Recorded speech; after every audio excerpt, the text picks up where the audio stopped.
খেয়েছো। আমি আজকে কিভাবে ঢ্যাঁড়স করছি তোমরা শুধু একবার দেখে নাও। মাছ মাংসর কথা কোনোদিন আর মনে ভুলে যাবে এই ঢ্যাঁড়সটা খেলে।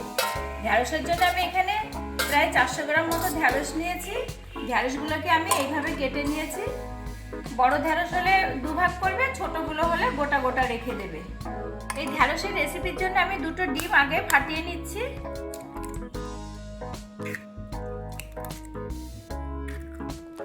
এর মধ্যে দিচ্ছি একটু লবণ, একটু লঙ্কার গুঁড়ো আর দেবো অল্প হলুদ গুঁড়ো। খুব ভালো করে ফেটিয়ে নেব ডিমটা। আমি এখানে 2টো ডিম দিয়ে করছি, তোমরা ডিমের পরিমাণটা কমিয়ে বাড়িয়েও করতে পারো। আবার অনেকে ডিম পছন্দ করে, যারা ডিম পছন্দ করে না তারা ডিম দেওয়ার কোনো প্রয়োজনই নেই, কিন্তু ডিম দিলে স্বাদটা অনেকটাই বেড়ে যায়। গ্যাসে একটা ফ্রাই প্যান বসিয়েছি, আমি ফ্রাই প্যানে কিছুটা সর্ষের তেল দিয়ে দিয়েছি। তেলটা গরম হয়ে গেছে, এবার ফ্যাটানো ডিমটা আমি দিয়ে দেবো।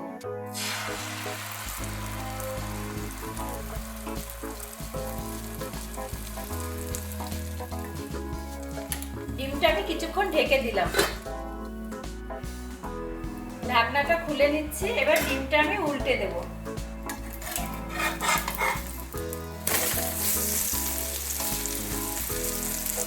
কতটা ফুলেও গেছে, এটা ভাজা হয়ে গেছে, এবার আমি তুলে নিচ্ছি।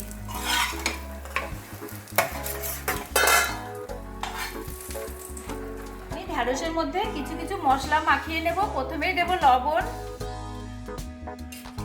তারপরে দেব হলুদ গুঁড়ো, তারপরে দেব শুকনো লঙ্কার গুঁড়ো, 1 চামচ কুচনো রসুন কুচিয়ে দিলে মানে মুখে পড়বে যখন খাবো খুব ভালো লাগে খেতে, আর 1 চামচ আদা কুচনো। এবার দেব কিছুটা পেঁয়াজ কুচি মিহি করে, একটা পেঁয়াজ কুচি বড় সাইজের, একটা টমেটো কুচি বড় সাইজের, কিছুটা জিরের গুঁড়ো, সর্ষের তেল।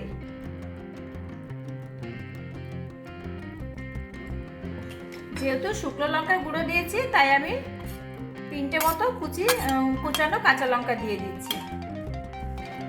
এবার খুব ভালো করে মাখিয়ে নেব। দারুণ একটা ঢ্যাঁড়সের রেসিপি হতে চলেছে, তোমরা কিন্তু একদম স্কিপ করবে না, পুরো ভিডিওটাই দেখবে আমার সাথে থেকে। আর আমি একটা কথা বলছি, তোমরা কিন্তু কেউ লাইক দিচ্ছ না, কমেন্ট প্রচুর আসছে কিন্তু লাইক কেউ করছো না। লাইক ছাড়াই ভিডিও দেখে যাচ্ছ, কিন্তু কমেন্ট প্রচুর, কমেন্টের হাফেরও কম লাইক। প্লিজ তোমরা একটু লাইক দিয়ে ভিডিওটি দেখো। আমি যে ডিমটা ভেজেছি সেই ডিমটা আমি এভাবে পিস পিস করে কেটে নিয়েছি। এবার ডিমটা আমি দিয়ে দিচ্ছি ঢ্যাঁড়সের ভেতর। মশলার সাথে আরেকটু ডিমটা মাখিয়ে নেব।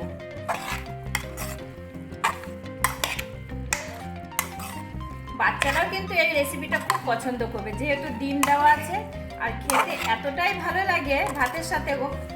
তোমরা একবার হলেও কিন্তু আমার মতো করে বানাবে, দেখে নাও রেসিপিটা। আমি ছোট চামচে 1 চামচের থেকে একটু কম মেথি দিয়ে দিচ্ছি।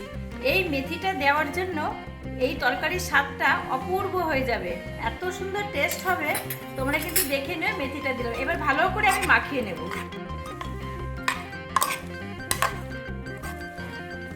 এখনই কতটা গন্ধ ছেড়ে গেছে, কি সুন্দর সেন্ট বেরোচ্ছে, মনে হচ্ছে এখনই খেয়ে নিই। অল্প একটু জল দেব, ছোট বাটির 1 বাটি মতো জল দেব, কারণ ঢ্যাঁড়স তো অল্পতেই সেদ্ধ হয়ে যায়, তার মধ্যে টমেটো আছে, পেঁয়াজ আছে, এগুলো থেকে এমনিতেই জল উঠবে, জলের বেশি প্রয়োজন নেই। আমার এই জলটুকুতেই হয়ে যাবে সেদ্ধ। এবার আমি একদম সিমে করে গ্যাসে বসিয়ে দেব। গ্যাসে বসিয়ে দিলাম, আমি এবার কিছুক্ষণ ঢাকা দিয়ে দেব। 2 মিনিট মতো গ্যাসটা জোর করে তারপরে আমি কমিয়ে দেব। 2 মিনিট পরে তোমাদের আমি ঢাকনাটা তুলে দেখাচ্ছি। এই দেখো কতটা জল বেরিয়ে গেছে আর কি সুন্দর ফুটছে। এবার আমি কিছুক্ষণ সিমে করে রেখে দেবো গ্যাসটা, দিয়ে আবার ঢাকা দিয়ে দেবো। এবার আমি ঢাকনাটা তুলে দেখে নিচ্ছি। একদম ঢ্যাঁড়স খুব ভালোভাবে সেদ্ধ হয়ে গেছে, এই দেখো তোমরা। আর কতটা মানে স্মেল বেরিয়ে, এত সুন্দর একটা স্মেল বেরিয়েছে। এবার যে কাজটা করব তোমরা দেখো, 1 চামচেরও কম কর্নফ্লাওয়ার জলে গুলে নিচ্ছি। বেশি দেবে না কিন্তু, ছোট চামচের 1 চামচ দিলেই হবে, বড় চামচের 1/2 চামচ।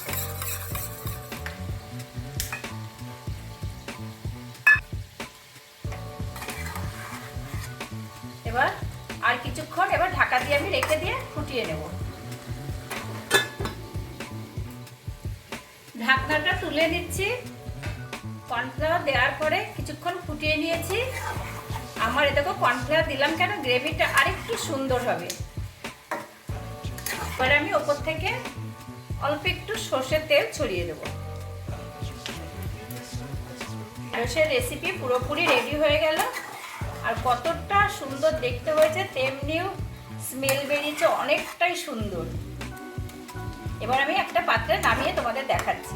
তো বন্ধুরা, কি সুন্দর ঢ্যাঁড়সের রেসিপিটা বানিয়ে ফেললাম। একদম একটা অন্যরকম ঢ্যাঁড়সের রেসিপি। তোমরা কিন্তু ঢ্যাঁড়স থাকতে থাকতে এই রেসিপিটা একবার হলেও বাড়িতে করে খাবে, দেখবে সবাই কি সুন্দর প্রশংসা করবে। আর বাচ্চারা তো মানে যেসব বাচ্চারা তো সবজি খায় না, তারা তো আগে পাতে নেবে। আর তোমাদের এই রেসিপিটা কেমন লাগলো অবশ্যই অবশ্যই আমার চ্যানেলটি সাবস্ক্রাইব করে দেবে। আর তোমাদের একটা কথা বলছি, আগেও বলেছি এখন বলছি, যে তোমরা কিন্তু কেউ আমার ভিডিওতে লাইক দিচ্ছ না। কমেন্ট প্রচুর হচ্ছে কিন্তু লাইক একদমই হচ্ছে না। কেন এরকম করছো জানি না, কারণ আমি সবার ভিডিওতে লাইক দিচ্ছি, তোমরা কেন করছো আমার সাথে এরকম, আমি কিছুই বুঝতে পারছি না।